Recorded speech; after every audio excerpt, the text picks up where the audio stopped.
गंगा नदी के तट पर एक धर्मशाला थी। वहां एक गुरुजी रहा करते थे। वह दिन भर तप और ध्यान में लीन होकर अपना जीवन यापन करते थे। एक दिन जब गुरुजी नदी में नहा रहे थे, उसी समय एक बाज अपने पंजे में एक चूहिया लेकर उड़ा जा रहा था। जब बाज गुरुजी के ऊपर से निकला तो चूहिया अचानक बाज के पंजे से फिसलकर गुरुजी की अंजुली में आकर गिर गई। गुरुजी ने सोचा कि अगर उन्होंने चूहिया को ऐसे ही छोड़ दिया तो बाज उसे खा जाएगा। इसलिए उन्होंने चूहिया को अकेला नहीं छोड़ा और उसे पास के बरगद के पेड़ के नीचे रख दिया और खुद को शुद्ध करने के लिए फिर से नहाने के लिए नदी में चले गए। नहाने के बाद गुरुजी ने अपनी शक्तियों का इस्तेमाल करके चूहिया को एक छोटी लड़की में बदल दिया और अपने साथ आश्रम ले गए। गुरुजी ने आश्रम पहुंचकर सारी बात अपनी पत्नी को बताई और कहा कि हमारी कोई संतान नहीं है, इसलिए इसे ईश्वर का वरदान समझकर स्वीकार करो और इसका अच्छे से लालन पालन करो।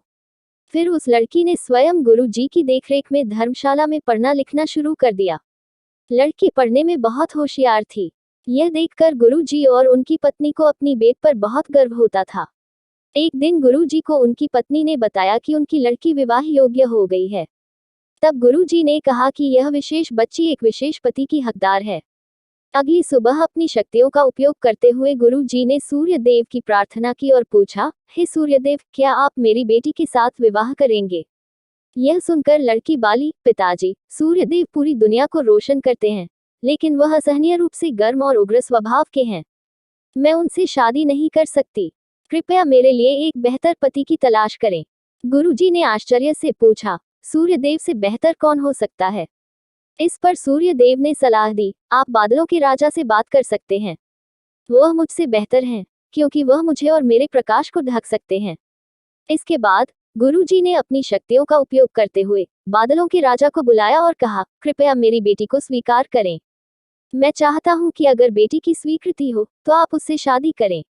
इस पर बेटी ने कहा, पिताजी, बादलों का राजा काला, गीला और बहुत ठंडा होता है। मैं उससे शादी नहीं करना चाहती। कृपया मेरे लिए एक बेहतर पति की तलाश करें।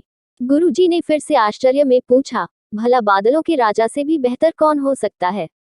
बादलों के राजा ने सलाह दी, गुरुजी, आप हवाओं के भगवान वायुदेव से बात करें। वह मुझसे बेहतर हैं, क्योंकि वह मुझे कहीं भी उड़ा कर ले जा सकते हैं। इसके बाद गुरुजी ने फिर से अपनी शक्तियों का उपयोग करते हुए वायुदेव को बुलाया और कहा, कृपया मेरी बेटी के साथ विवाह स्वीकार करें। अगर वह आपको चुनती है तो सोचने लगे, वायुदेव से भी बेहतर कौन हो सकता है? इस पर वायुदेव ने सलाह दी, आप पहाड़ों के राजा से इस विषय में बात कर सकते हैं। वह मुझसे बेहतर है, क्योंकि वह मुझे बहने से रोक सकते हैं। इसके बाद गुरुजी ने अपनी शक्तियों का उपयोग करते हुए पहाड़ों के राजा को बुलाया और कहा, कृपया मेरी बेटी का हाथ स्वीकार करें। मैं चाहता हूं कि अगर वह आपको पसंद करती है तो आप उससे शादी करें।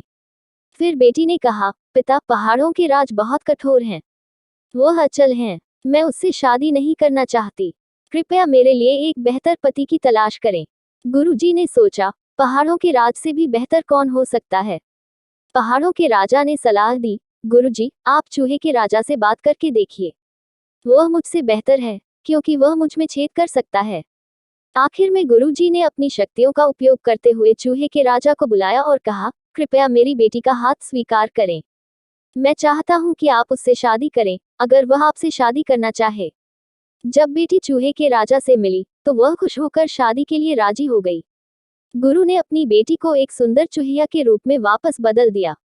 इस प्रकार गुरुजी की बेटी चूहिया का स्वयंवर संपन्न हुआ। कहानी से सीख, जो जन्म से जैसा होता है उसका स्वभाव कभी नहीं बदल सकता।